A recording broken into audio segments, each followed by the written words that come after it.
안녕하십니까 시청자 여러분, 이명우의 정치펀치. 오늘은 천안갑 국회의원 예비후보 강동국 후보님을 모시고 강동국 후보님의 정치적 견해와 지역의 발전에 대해서 듣는 시간을 갖도록 하겠습니다. 오늘 방송은 천안언론인연합회, 충남기자연합회가 공동으로 제작해 배포할 예정입니다. 안녕하십니까? 안녕하세요. 예, 반갑습니다. 네. 반갑습니다. 예, 같이 하시는 분은 하란이 대표 박은주 아나운서십니다. 전 MBC 아나운서였고요. 지금도 라디오에서 활동을 하시는 걸로 알고 있습니다. 저 강동국 후보님, 먼저 시민 여러분께 인사 한 말씀 드리시죠. 예. 존경하고 사랑하는 천안 시민 여러분, 반갑습니다. 자유한국당 천안갑 국회의원 출마를 준비하는 예비후보 강동국 인사드리겠습니다. 반갑습니다. 네, 최근에 날씨가 굉장히 추웠는데요. 지금 제가 후보님을 이렇게 보면서 안타까워서 입술이 예. 지금 참 고되게 인사하고 계신가 봐요. 예, 아주 열심히 하고 있습니다. 네, 열심히 하신다는 것이 보입니다. 제가 보는 강 후보님은요. 네. 이번 선거에서 물론 열심히 하시죠. 어느 후보보다도 열심히 뛰고 계십니다. 그런데 굉장히 선거를 즐기면서 하세요. 재밌게. 네. 예, 즐기는 맞습니다. 사람은 이길 수가 없다고 하는데요. 네. 그럼 자세히 우리가 공약에 대해서 질문을 좀 드려봐야 될 것 같은데요. 네. 이번 출마를 하시면서 이 동남구 네. 선거구의 그 지역구의 가장 큰 현안은 어떤 거라고 생각하시는지요? 시민 여러분들께서도 잘 아시겠지만 저는 천안 성황동에서 태어나서 63년을 천안 시민과 함께 동고동락하면서 생활을 해오는 후보입니다. 특히 저는 40여 년 동안 천안 지역의 유아교육과 사회교육을 위해서 대한유치원과 대한응변 예능학원을 운영해오면서 많은 제자들을 배출하고 또 천안의 구석구석을 누구보다도 잘 아는 후보이기 때문에 천안의 동남구, 갑, 선거구에 대한 지역 실정을 잘 아는 후보라고 자부하고 싶습니다. 이번 선거뿐만 아니고 전에도 국회의원 한번 출마하셨었죠. 예. 그래서 아마 지금 나오는 어떤 후보보다도 네. 이 천안의 지역 사정에 밝을 거라고 생각이 됩니다. 예. 특히나 지난 선거부터 주장을 하셔가지고 일국의 정책에 반영되기도 예. 하시는데, 소위 말해 원도심 활성화 예. 이 문제에 대해서 후보님은 앞으로 어떤 방향으로 전개됐으면 좋겠다 이렇게 생각하시는지? 이제 3월에 개청을 앞두고 지금 오픈한 천안구시청 동남구청 청사 자리에 제가 8년 전에 국회의원에 출마했을 때 힘들고 어려운 소외된 어르신들과 청년 이분들을 위해서 약 4천여 세대의 임대 아파트를 져야 된다고 제가 주장을 해왔고 그동안 줄곧 이야기를 해왔습니다. 다행히 천안 동남구 구청 청사를 지으면서 많은 임대 아파트와 또 저리 아파트를 입주하기 때문에 동남구가 활성화되는데 기폭제 역할을 하고 있다고 저는 생각해서 개인적으로는 매우 행복하게 생각합니다. 네, 행복하다는 표정이 지금 표정으로도 나타나고 있는데요. 그런데 사실 원도심 활성화와 함께 청소년이라는 단어를 함께 쓰고 계시거든요. 청소년들이 즐길 수 있는 그런 원도심을 만들겠다라는 말씀을 해주셨는데요. 좀 더 설명을 부탁드려도 될까요? 그 얘기를 우리 박 대표님께서 하시니까 제가 가슴이 정말 찡하고 억장이 무너집니다. 어쩌면 눈물을 흘릴지도 모릅니다. 왜냐하면 제가 많은 학부모들을 만날 때 엄마 왜 우리 불당동이나 서북구로 이사 못 가는 거야? 나 좋은 초등학교 가고 싶어. 그쪽은 6억짜리 7억짜리 아파트에 동남구는 아무리 비싼 아파트라도 2, 3억이면 다 입주가 가능합니다.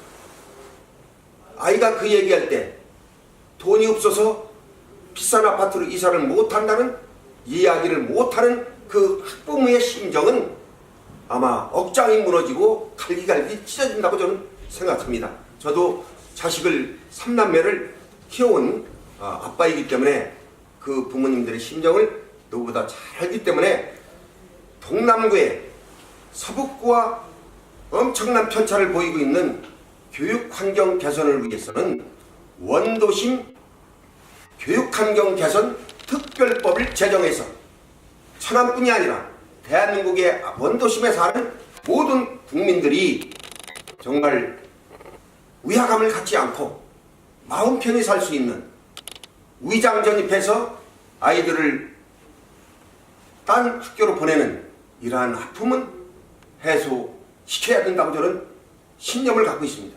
네.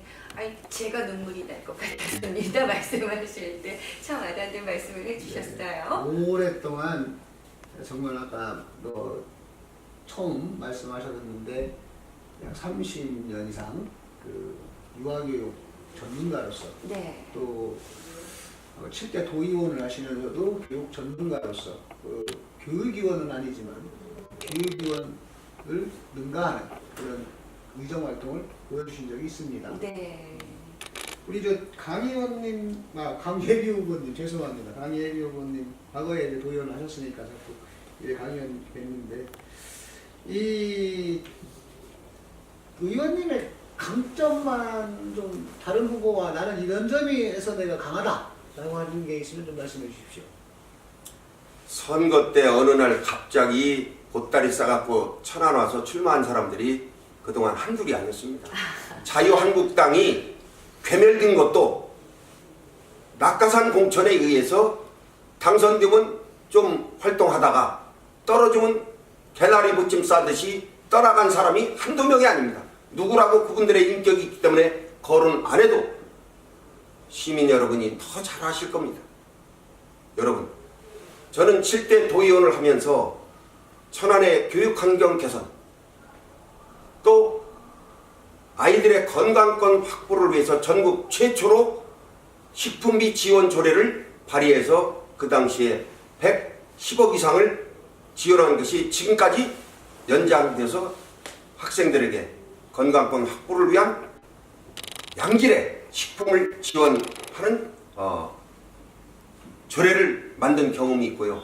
장애인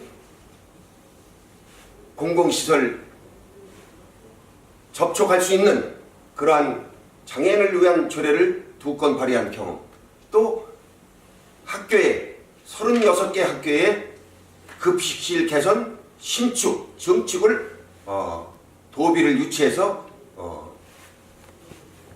의정활동을 한 그러한 경험이 있습니다. 아울러서 중앙시장 같은 경우도 처음에 중앙시장 비가림 시설을 중기청 예산을 확보해서 해드린다고 상인조합과 미팅을 했더니 햇빛이 안 들어온다, 공기순환이 안 돼, 반대를 극렬하게 했습니다. 그러나 저는 심대평 도지사님을 설득해서 심대평 도지사님의 국민학교 동창이 강구자씨입니다. 초등학교요. 예, 네. 강경중앙초등학교 네. 같은 클래스메이트였고 심대평 대표님이 똑똑해서 반장했고 당신은 부반장했다고 하는 얘기를 들었습니다만, 그분이 명절 때마다 2대 명절 때마다 텔레비전 CF로 나와서 재래시장을 이용하면 지역 경제가 살아납니다. 네. 제가 그것을 보고 제 선거구였던 중앙 천일시장, 공설시장 이 활성화를 위해선 비가림 시설이 필요하다. 그래서 그 당시에 성무용 시장님께서 중앙시장 재개발을 위해서 모 국장이 비가림 시설이 필요 없다고 이렇게 도에다 보고한 것을 제가 강력하게 주장을 해가지고 약 70여 원 예산을 확보해가지고 지금 중앙시장에 비가림 시설이 설치되고 이번 명절에도 가봤습니다만 매출이 비가림 시설 설치하기 전보다는 약 30% 이상 매출이 더 올랐다는 상인들의 말씀을 들은 바가 있습니다. 30% 이상 매출이 올랐다는 건 굉장한 거예요. 네. 어찌 보면은 반인데 체감 온도로는 반인데 퍼센테이지로 하다 보니까 30%로 말씀을 하시는 것 같은데요. 지금 이렇게 말씀을 듣다 보니까 우리 취약계층을 위해서 많은 노력을 하셨던 네. 행보를 보이셨던 것 같고 거기에 대한 자부심이 굉장히 크신 것 같습니다. 네, 별도로 더 말씀드리면 네. 사실 이 강동복 예비후보께서 제가 기자니까 네. 강동복 예비후보께서 로타리 회장을 하시면서 총재를 했습니다. 총재를 네. 하시면서 국내뿐만 아니고 해외에 몽고, 네팔, 캄보디아, 뭐 필리핀. 키르기즈스탄 등등 뭐 하사알린동 포도끼, 까레스 기독기 뭐 이런 다양한 활동을 했습니다. 아마 여러분들 몽고 고비 사막에다가 나무를 심자라고 하는 네네. 걸 뭐 들어본 사람이 있을지 모르지만 예. 참 그래도 세계 기후 온난화 예. 이 현상에 미리부터 진즉부터 해서 고비 사막에 나무를 심자 이런 분도 하셨었고 앞서가는 네. 행보를 그다음에 하셨어요. 지금 뭐 제가 후보 같습니다.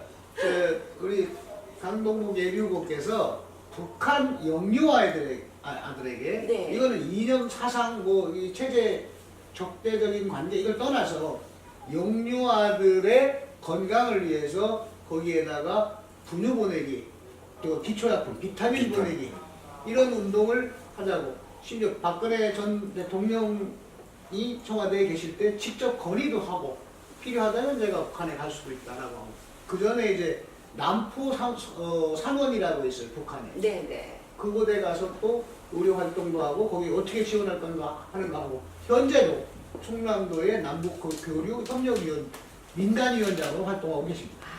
그 인류애죠. 예, 네. 인류애를 가지고 정치 이념을 떠나서 예. 지역에서 어린 아이들을 가르치던 그 어린 아이들과 함께하던 그 마음이 글로벌화된 거죠. 네. 뭐 그렇게 보시면 쉬울 것 같습니다. 아유 그렇군요. 어쩐지요. 이렇게 딱 말씀을 하시는데 자신감이 있고 행복감이 느껴지는 그런 예비 후보가 아닌가 싶습니다. 후보님이 생각하실 때 이번 선거에서 가장 큰 쟁점은 뭐라고 생각하십니까? 대한민국이 사라지느냐 그렇지 않으면 자유민주 공화국이 존립인을 하느냐 하는 4.15 총선은 아주 중대차한 기로에 서 있습니다. 저는 모 신문사에 인터뷰를 하면서 말미에 그 얘기를 했습니다. 오늘의 대한민국이 석유 한 방울 안 나는 이 나라가 부존자원 하나 없는 이 나라가 컴퓨터 왕국이 됐고 반도체 왕국이 됐고 자동차 왕국이 된 그 뒷배경에는 우리의 어머니들이 쓰고 싶은 거, 잡수시고 싶은 거, 보고 싶은 거, 사고 싶은 거 오매불망 다 절제하고 허리끈 질끈 동여매고 내 자식만큼은 가르쳐야 된다는 당신이 배우지 못한 그 한을 2세 교육에 투자를 해주셨기 때문에 이 나라가 네.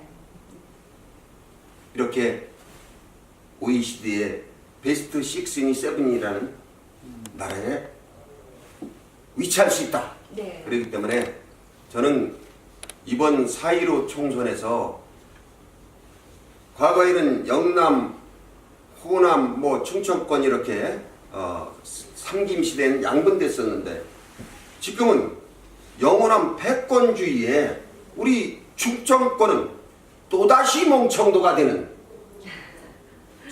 간단히 말씀드리자면 문재인 대통령께서 얼마 전 텔레비전을 통해서 분명히 말씀하셨습니다.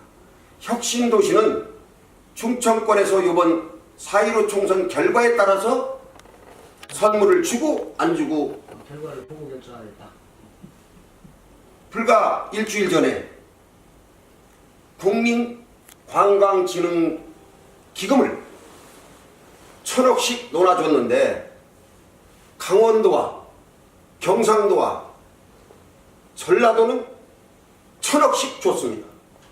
대전, 세종시, 충남북은 단돈 1원도 안 주는 이런 홀대, 이거는 4.15 총선에서 우리 천안 유권자뿐이 아니라 충청권에 홀대받는 우리 주민들이 똘똘 뭉쳐서 현 정부의 이러한 실정을 확실히 비판하고 상생해 갈 수 있는 대한민국, 협치를 해나갈 수 있는 대한민국을 만드는데 우리 모두가 함께 해야 된다고 저는 분명히 믿고 그 신념을 가지고 이번 출마를 준비하고 있는 것입니다. 네, 네.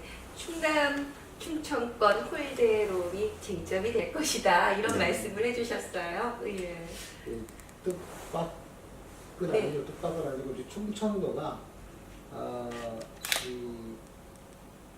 현 정치 지도상 사실은 가장 중요한, 지정학적으로도 그렇고 인구 분포도로도 그렇고 정말 중요한 캐스팅 보드 역할을 분명히 할 수 있는 지역임에도 불구하고 이 정치권에서 왜 홀대를 하나 모르겠어요.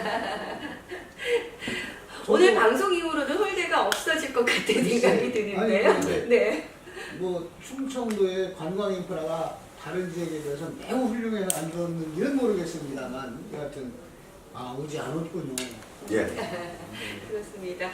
자, 그러면 조금 전에 말씀하신 상황으로도 봐도 처음부터 끝까지, 머리끝에서 발끝까지 오로지 천안 시민, 오로지 천안을 떠나서 살지 않았던 그런 분으로 저희가 기억을 해야 될 것 같습니다. 앞으로 천안 그리는 그림이 있을 것 같아요. 물론 앞서서도 말씀을 해주셨습니다만 천안을 이렇게 발전시키겠다, 한마디로 요약을 좀 해주시겠습니까? 우리 천안은 흔히 하늘 아래 가장 편안한 네. 동네라고 이야기를 합니다. 제가 60여 년을 살아오면서도 천재지변으로 인해서 홍수라든지 이 재난을 겪은 바가 한 번도 없습니다. 네. 천안은 도덕이 흐르는 3.1 만세운동에 정신이 살아 숨쉬는 고향입니다. 잘 아시겠지만 독립기념관이 천안에 자리 잡은 것도 바로 이 천안 지역의 유관순 열사라든지 상해 임시정부의 초대 주석이셨던 이동영 선생님, 네. 조병욱 박사, 많은 애국 선열들이 천안 출신입니다. 그렇기 때문에 저는 천안권이 이 특히 동남 이 성정 1, 2동을 포함한 이 원도심 또 동부 6개면 도농 복합도시인데요. 너무 차별받고 홀대받은 데가 또 천안의 갑선거구 지역입니다. 그래서 태조산과 안서리에 5개 대학이 지금 있는데 대학문화권을 함께 대학로와 문화권을 만드는데 또 천안시 마냥 68만 시민이 주말이면 가족들과 함께 가서 힐링할 수 있는 쉼터가 없습니다. 그렇기 때문에 태조산과 독립기념관 또 광덕산을 연계한 천안 시민의 편안한 힐링센터, 쉼터를 만들어야 된다고 저는 생각하고요. 천안 역세권 개발이 지금 민자 유치가 안 돼가지고 교통부에서 170억을 예산을 지원해서 그냥 수박 겉핥기식 리모델링 하는 정도의 투자를 한다 그러는데 새로 선출되는 천안시장과 국회의원들이 머리를 맞대고 정말 50년, 100년 후에도 천안 역사가 제대로 살아 숨쉬는 역사를 만들기 위해서는 대기업이 투자할 수 있는 그러한 요건을 만들어줘야 됩니다. 제가 확인해 보니까 젊은이들이 바글바글 모여드는 홍익대학교의 역사, 백화점과 도쿄인 수준의 호텔을 인가해줘 가지고 많은 국내외 관광객이 모여들고 있습니다. 천안은 흥타령 축제 근 40억 들여서 가을에 전 세계에서 춤 잘 추는 경연대 페스티벌을 하고 있는데 그분들이 온양의 호텔이나 천안의 이쪽 두정동 일대의 모텔에서 투숙하고 갑니다. 그렇다고 보면 천안 역사를 복합 레저타운으로 개발해야지 수박 겉핥기식으로 한다면 원도심이 절대로 살아날 수 없다고 저는 분명히 믿고 그 부분에 대해서도 저 나름대로 혼신을 다해서 천안 구 정치인들이 역세권 원도심 이런 차원이 아니라 그 다음에 재래시장에 대한민국 최초로 약 6km에 달하는 재래시장 올레길을 만들어서 시민뿐이 아니라 전국에서 오는 저 경상도 통영에 가보십시오. 부산에 가보십시오. 올드타운이 얼마나 잘 되어 있습니까? 우리 천안도 재래시장 중심으로 한 6km 상당의 올레길, 그 다음에 독립기념관을 거점으로 한 목천, 이쪽을 역시 관광 레저타운으로 개발을 하고 수도권 전철을 목천과 평천까지 연계해서 설치한다면 많은 시민과 대한민국 국민들이 접근성이 용이해지고 편리하지 않습니까? 그러면 병천의 재래시장 또 먹거리 순대 이 지역 경제가 살아난다고 저는 믿고요. 동부 육계면에는 경부 제2고속도로가 병천 IC를 통과합니다. 네, 네. 병천 IC의 수신 메론, 병천 순대. 아원의 오이, 오이. 순대 등 네. 농업 직거래센터, 직거래 센터. 유통센터를 대규모 단지로 건립을 해서 많은 시민과 국민들이 저렴한 가격으로 구입할 수 있고 또 육계면에는 농민들을 위해서 농업진흥지원법을 특별법으로 만들어서 그분들이 농사를 잘 질 수 있고 천직으로 살아오신 그분들을 위해서 농업지원 특별법을 만들어야 된다고 저는 생각합니다.